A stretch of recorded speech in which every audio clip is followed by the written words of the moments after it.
Welcome back. It is now time for Pharem Biotech and CEO Martin Ryen. Welcome, Martin. Thank you very much. Hi, everyone. My name is Martin Ryen. I'm the CEO and founder of Pharem. And we work with water technologies based on actually natural processes to create a more sustainable water industry. Our journey started targeting different type of chemicals. Most people know them by the problem they causes. For example, my research started with antibiotic resistance and looking into how enzymes can break down antibiotics to prevent this resistance development in nature. And is of course a very, very big challenge in the world at the moment. We are actually seeing resistance development happening faster than able to create new antibiotics. So it's a big future challenge. The plastic problem is something I think no one has really been able to miss. A big problem of it is, of course, the hormone disruptors created in this sphere, leaching out from plastics. Anyone with children probably knows about the bisphenol A challenge, and you're not supposed to buy plastics with these components. Also, the bee genocide is something that is a big problem causing from pesticides and fungicides. And all of these are different type of chemicals causing the same different type of challenges in the environment. But the problem is actually quite the same for all of these, and that is that the wastewater treatment plants today are not able to remove them from the wastewater stream, and that's why they end up in nature and causing all of these challenges. And when you're looking into this market, it's actually not the challenge that there are no technologies in the market that can do this. We have a different type of advanced oxidation, or we have like ozone, or we have activated carbon, but they are limited in what they can do. Most of all, they need a very high quality water to be able to target these pollutants that are in the water. Otherwise, they will target everything else in the water. So you really need to have high quality water, and it's only the biggest ones that are able to do this. They're also require quite complex control systems to be able to be run at the plant. So usually ends up being a very large type of infrastructure changes needed in these plans to be able to do this, which ends up in a very, very large capex to install this. And even on the operative side, the risk is that, or many are saying that the OPEX can double in the plants that install this type of technology. So there's a very big resistance in the market to implement this because of these high costs. These technologies have been around for a very long time, so to really disrupt the market, you need to introduce new technology, and that's where Pharem comes in. We use enzymes. It's not completely new in the market. Enzymes being used in different type of biological steps and these kind of things. But we are the first one that can do this on a large scale, having a platform that can target a very broad aspect of different type of pollutants. And it's a natural approach how to break this down. So when nature breaks down these type of pollutants, it is actually enzymes that do it. So we are experts at finding these type of enzymes that can break down these type of organic micropollutants that we call them internally.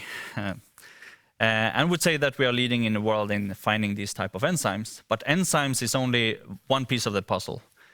You also need to look at the application itself. We work with silica-based material. We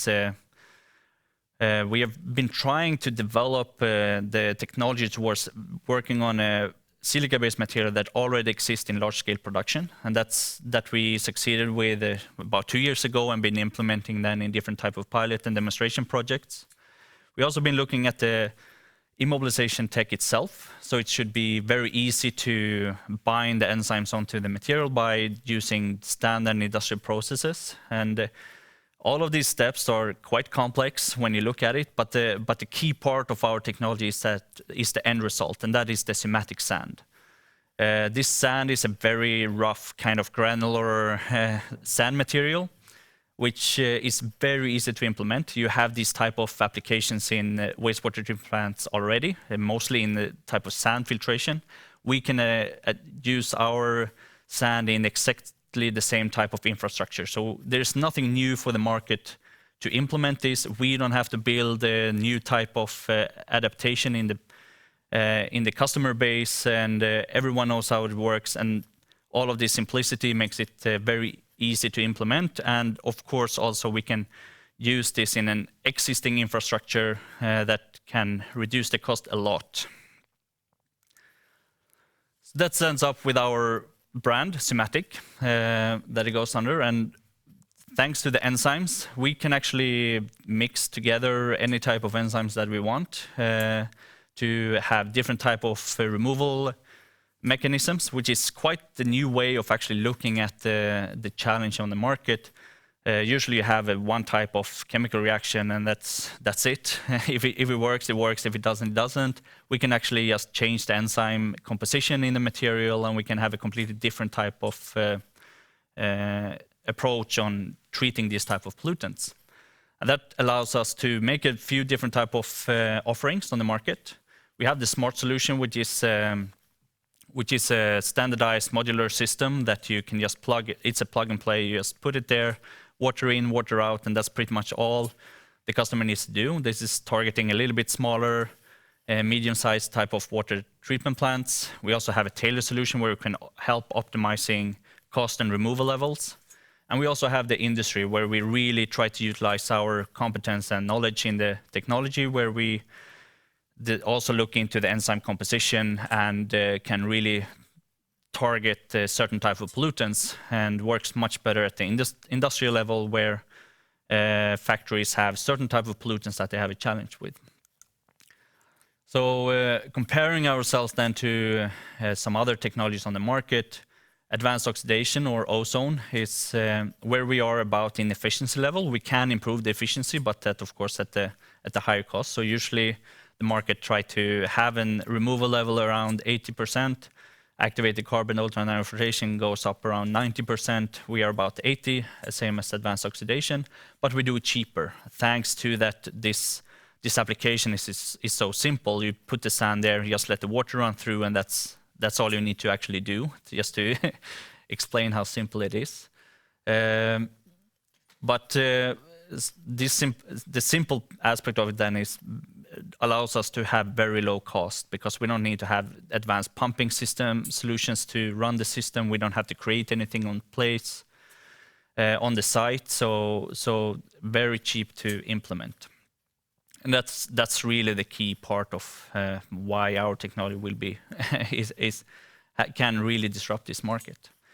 We also allowed, since it's so simple to use, we actually have small installations to 50 centimeter columns to big swimming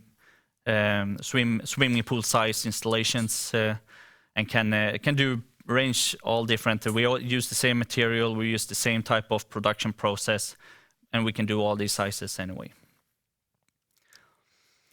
Last year we finalized the large European Union project that was to show how this works towards the municipal wastewater treatment plants, who now are looking at mostly pharmaceuticals. There are many different type of chemicals as well. But here we had 3 different installations at 3 different wastewater treatment plants. We could show a peak removal above 90% and average removal over the entire period that we had them installed, or above 70%, which is important because that's where future regulation is going to end up. So it's already proven and is on the market available, and we have some very big deals in the process that can generate a lot of revenue going forward, but we're already on the industrial market, and we'll go into that as well. The industrial market is already regulated, and here we more do targeted removal and custom-made type of removal solutions. These are usually smaller installations, but with big margin, while we think there is and that's an established market where we have access to already and have some customers. So it's a stable ground to grow in, stable market to grow in. But I think the really interesting aspect is looking in the municipal market. The European Union has proclaimed the goal of that 18,000 municipal wastewater treatment plants should have this type of water treatment by 2035. And that is a €7 billion euro market that is emerging right now. And being able to get into this market and take a foothold at this stage would allow us to be a first mover and probably market leader in the market as well when it's growing the next 10 to 15 years. The technology is already with a positive margin. Mostly when we look at the municipal side, there's a very tight cost target that most of the other technologies are having trouble to reach. The competitors range from 7.5 euro cents up to about 20 euro cents per cubic meter. We are already at the lowest level. We can probably push it down even further. Our production cost today is around 4 euro cents, but that's something we can improve within the next couple of years to probably a quarter of what it is today. So we have really the opportunity to keep on pushing the prices downwards and beating our competitors on that side. Industrial side is smaller installations, but with much higher margin. It's a different type of market. They are more focused on really solving the issue because it's already a regulated market. And our competitors have been good in setting a price range that is usually somewhere between 5 to maybe even up to 10, 15 euros per cubic meter. We can go, of course, way below that, but still have a very high margin. We use the same production chain as we do for the municipal site, and have even some playing ground where we can change the enzymes and so on. So even if we double the production cost, we still have very, very high margin. We've also been trying to be quite smart in how we go to the market. I already talked a little bit about the different composition of the sand material, and everything is already available in large-scale production, so we can scale now almost unlimited, I would say, with some producers that we are working with. They are all the things that we have are available in large scale. We also, as I said, the material works in already existing type of infrastructure for sand filtration, so we can also use the same type of pipeline that these technologies are using. But also on the market side, we are actually offering one thing to remember I didn't really go into is that we actually have our revenue on the material itself. So we actually have recurring revenue on every installation that happens for many, many, many years ahead, compared to our competitors that usually only get their revenue on the installation. So that's also a benefit that we see, that we can get a very strong revenue stream from the installations that we make, a continuous revenue stream. And what we actually offer our turnkey contractors and the partners that we work with is that they can take part of this recurring revenue, which ties them much stronger to us. And what we ask in return is to tap into their service organization, distribution channels, and even sales channels, because that's usually how they work, that they get the project from the wastewater treatment plant, and then they go out search for technologies that they can use. And by doing that, we don't have to build that ourselves either. So what we can do is create a very centralized core organization that can scale very big, but still have just focused on the key technology, the best per offer that we can do to the market, and keep refining these steps without having to think about growing either the go-to-market too much or the production or the supply chain side of things. We work together with a couple of partners already in Sweden. With our closest partner is Malmberg. We have been working with them through EU project and several projects outside of that as well. We have a lot of we already have a lot of customers in the industrial side. Lonza is one of the biggest pharmaceutical companies in the world, and we are running the 4th project with them, so they've been very happy about what we're doing. And we're also getting actually subcontracted by many other organizations that want to use our technology in actually a type of application that we haven't really tapped into ourselves yet. So they are wanting to adopt our technology into their market offers and product portfolios. And just to summarize this, with these installations are probably sitting there 5, 10, 15, even 50 years. So the lifetime value with our recurring revenue model becomes a very big. So So it's a very interesting kind of foundation to build a company on and grow into this market. We've been around since 2013 and have had a lot of recognition on the way, so a little bit bragging page, but that's fine. I'm the CEO. Maria Hambla is one of the leading scientists in the field, I would say. So a recruitment we did a couple of years back and been leading this technology development in the company. We also have Ryen that is leading most of the quality control side and been working with large companies like Vattenfall and Avinor in Norway and so on. So I have big experience around this. And we have a very strong and active team that really enjoys this market. And yeah, thank you. That's what I had from our side. Thank you very much, Martin. So I'm going to kick off with asking you, well, what is the key technological innovation that you have developed? I would say it's to really tie this together. It started with the enzymatic side. We have, I would say, 70% of all the degradation we do with pollutants are novel. So that's something we have discovered internally in the company and based on the research I did before. But then also tying together with this really simple and easy way of producing these immobilized enzymes on the sand material is really key to reaching the cost goals and the scale-up goals that we have with the technology. Mm-hmm. And how do you reach your customers? How do you reach the decision makers in the municipalities in Europe? We are working in direct contact with many municipalities. We mostly focus in the Nordic region at the moment. But looking a little bit further, what we actually want to do is to work with the turnkey contractors. So we are more working directly with the municipalities today to kickstart the market and our market entry. But long term, we're going to work with the turnkey contracts that usually get the contracts from the municipalities or the industrial partners, and then they look into their portfolio, what companies they are working together with, and introduce these technologies to that solution. So that's the long term vision of. It sounds like a future growth driver. Absolutely, and then we can reach out on a much broader spectrum than we can do on our own. We don't really. Of course, we have some contacts in the Nordics to the municipalities, but outside of that, our reach is limited. So it's better to work then with local partners and turnkey contractors that already have that reach. I see. And what would you say is what are the perhaps one or two most important drivers of your growth today?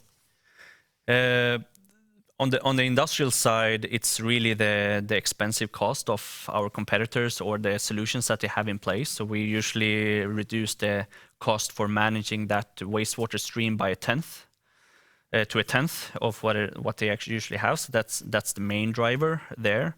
On the municipal side, of course, it's all the talks about all these environmental issues and the pressure coming from the European Union that regulations are looming and they are coming.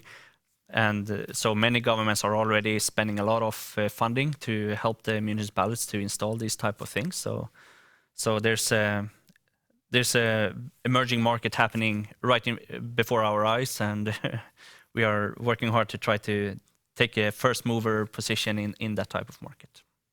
I see. So on a final note then, what do you look forward to for Pharem in 2021?